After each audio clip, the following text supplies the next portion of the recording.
더불어민주당 내년 총선 공천룰이 결정되면서 충북 정가가 들썩이고 있습니다. 모든 지역구에서 경선을 치르되 정치 신이 낸 가산점을 현역 하위 20%에 대해선 감점을 주는 게 골자인데 세대교체론에 어떤 영향을 줄지 주목됩니다. 김택수 기자가 전해드립니다.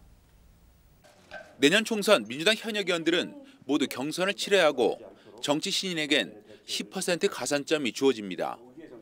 민주당 총선 공천 제도기획단이 최근 확정한 내년 총선 공천 기준의 핵심 내용입니다. 정치 신인은 공직선거 출마 경험이 없는 사람이 해당되는데 시도당위원장과 지역위원장, 당내 경선 출마 경력자 등은 제외됩니다.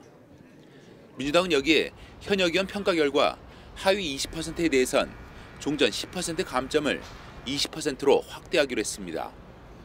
유능한 정치 신인에겐 가점을, 평가가 낮은 현역엔 감점을 줘서 자연스러운 물갈이를 유도하겠다는 뜻으로 풀이됩니다.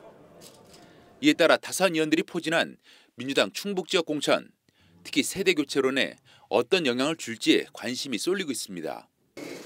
현재 내년 총선 하마평에 오르면서 정치 신인 가점을 받을 수 있는 대상은 청주 흥덕 출마가 유력한 이장섭 충북도 정무부지사, 청주 사원 유행열 전 청와대 선임 행정관 등이 꼽힙니다.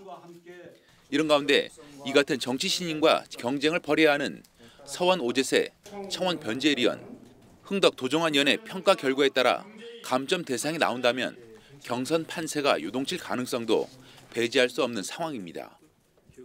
하지만 정치 신인들이 파고들기엔 여전히 쉽지 않다는 분석도 적지 않습니다. 기본적으로 경선 투표는 권리당원과 안심번호 선거인단이 각각 절반씩 참여하는데 인지도는 물론 당 지역 조직을 장악하고 있는 현역을 뛰어넘기엔 문턱이 만만치 않기 때문입니다. 중요한 것은 사선 현역들이 그러한 신인의 바람을 버틸 만큼의 평가를 받느냐 아니면 그냥 그 바람에 밀려갈 것이냐 본인들이 평가를 받아야 되는데요. 그러한 부분에서 당시의 전국, 다시 말해서 공천을 받아낼 수 있는 정치적 역량이 있느냐가 중요한 변수가 될 것입니다. 민주당 현역 128명 가운데 감점을 받는 하위평가 20%는 25명입니다.